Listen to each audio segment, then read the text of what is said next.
Hey there! A while ago, this is quite a while ago, I reviewed the Pineider avatar. And I haven't rewatched that review on purpose because I didn't want to influence myself. My main man Murray showed me a Pineider avatar in a pen meet. He said, why don't you review this? And I couldn't remember if I'd reviewed one. Turns out I have, but two things. First, the one I reviewed was a saffron orange, very pretty orange, and has a metal section. This one seems to have a section that's something else. I don't know what.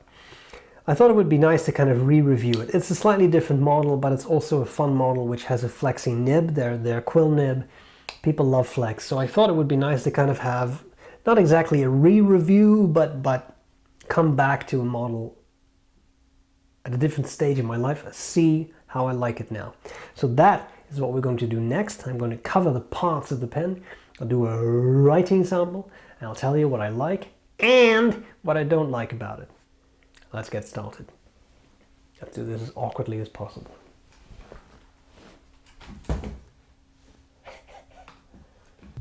Okay, let's talk about this pen, the Pineider Avatar. So I see them advertised for about 144 euros, not this particular finish, but the Avatar model. I don't have the box here, but as I said, I've reviewed an Avatar before. You can see the whole packaging there if you want to. This is the pen right next to a Pilot Metropolitan, and I think the most interesting thing about these pens is their nib, which Pineider calls their quill nib, which is 14K. Looks quite interesting and is definitely quite springy, and I know how much people love flex nibs, so let's talk about that a bit. I have reviewed it before. I don't have a box. I don't think there is a whole lot to show you, but there are some features that I think are quite nice. First of all, we have the finial, which has this metal piece, which has this metal piece in it, which is just part of the clip assembly. The clip looks like a quill. A real quill does not have this fletching that take the hairs off the feather, but that's, just historical stuff. It's a nice spring-loaded clip, which is very pleasant to use, and because there's a little ski slope, it slips easily into pen cases or pockets or whatever. We have Pineider, the logo here, and here we have the skyline of a city, which is wherever Pineider is located. I thought that was Florence, and this does indeed look like the Ponte Vecchio and the Duomo and all that, so I'm going to go with Florence. I forgot where they're from. The material here is quite nice. It's sort of like a dark gray with some swirls. It looks a bit smoky. I think it's a pretty nice finish. I like that it has a metal center band at the bottom of the cap. This is often where stresses occur on the cap, so it's nice to have that metal to make sure it doesn't crack.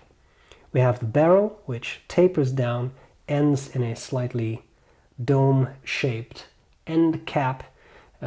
Overall, these are slim pens, really pretty slim, and what is fun is that they have a magnetic closure, which is kind of fun to play with.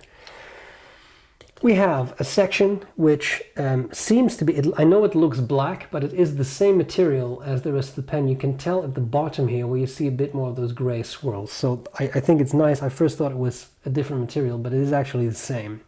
We have a metal ring, that gray material, another metal ring. It is nice that you have metal again there, stop the cracking and such. And I wonder if that is also part of that magnet system. Because of course there has to be metal somewhere for that magnet to work. I just don't know where it is exactly. My money is on that.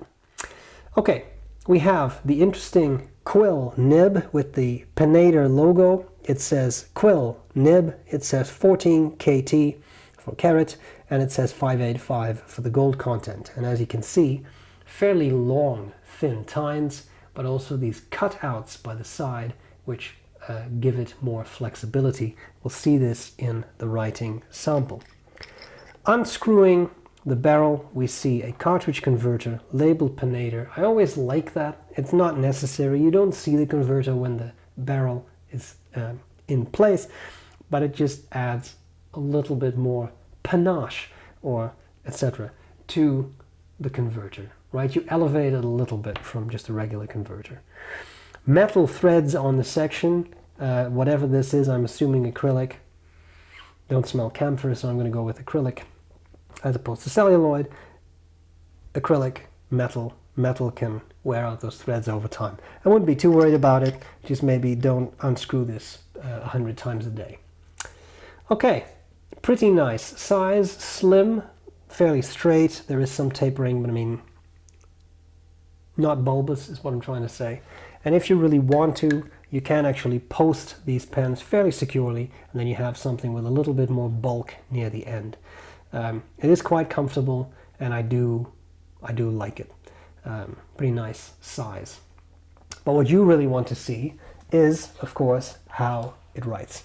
And that is what we shall do next. We have here the Pineider Avatar with the 14K, oh, that says 11, sorry, 14K quill nib. This does not seem to have an indication of nib grade, so I don't know if you can get a fine or a medium quill. Maybe it's just a one-size-fits-all quill. I forgot about that detail. Sorry, I didn't look it up. But being that it is a bit flexy, not necessarily an issue. Delftsblauw is the ink. Ackerman, it's a washable blue.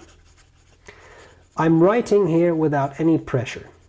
I'm really using a very, very light hand for the simple reason that I want to show you this pen, oh sorry, the width of the nib without any pressure applied. And as you can see, you get something that is, I would say, a nice fine line. Not extra fine, but it is a nice fine. When we up the ante, and for that I need to unpost it quick. I can't even write, brown. With the pen posted, it gets a little top heavy, and then the fast writing is hard. As you can see, the pen keeps up, or the feed keeps up very well with the ink demand. This is a dry ink, so that's fairly impressive. Wetness, as I just said, slightly drier ink, but pretty good. Now, natural line variation, it's a pretty round nib, so there isn't much in that regard.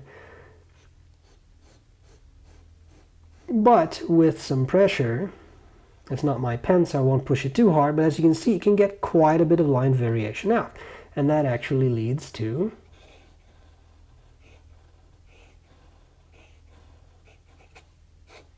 some nice expressive writing, which is really cool on these nibs. Very pleasant writers. 144 euros. I know it's not cheap, but pretty good.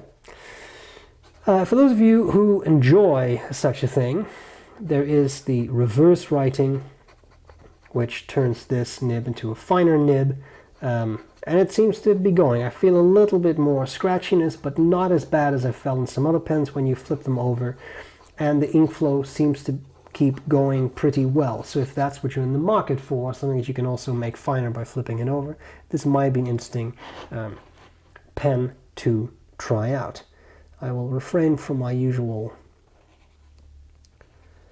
until the end, because with a flexi nib in hand, we should probably try to do something fancy. If only I could actually do that.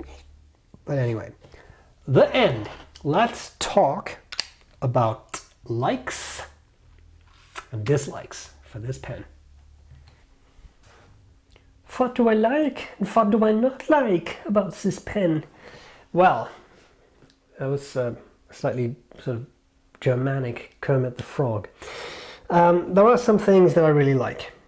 I think this particular model, nice materials. I like the trim. It looks good. It looks distinguished. I like the clip a lot. I like the nib a lot. It's a very pleasant writer. At the end of the day, that's what you purchase a pen for, not to look pretty, but to write well. And it does write really nicely. So I will say I do really like that.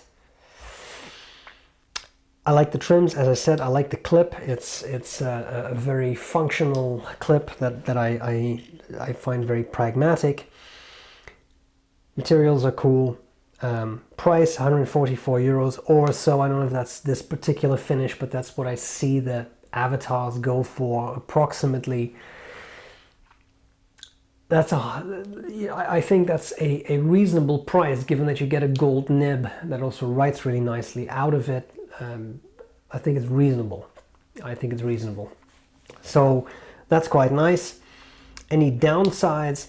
I really have two. One is they're fairly skinny pens, so if you like a girthier pen, as I certainly do, and I know I'm not the only one, this pen may not be for you. You may want to look into something different.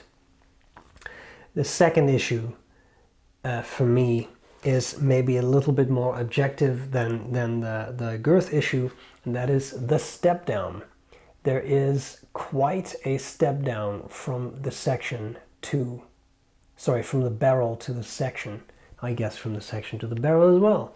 Because if it goes one way, then the other way. Anyway, that to me is a bigger issue. And I like that they put in such a long section because that makes me not really feel that step down so much. But if I curl up my middle finger a bit too much, I really start to feel it. Now what I will say is they've rounded it off a bit, so it's not very sharp. It's really not a huge issue to me, but I did want to point that out. So for me, that is the one thing that I would say you might want to consider. If step downs really bother you, maybe this is not a pen for you to really get. Beyond that, I think it's nice, writes nicely. That's at the end of the day what we buy a pen for. So I hope this was useful, and I'm glad to see you later. Bye.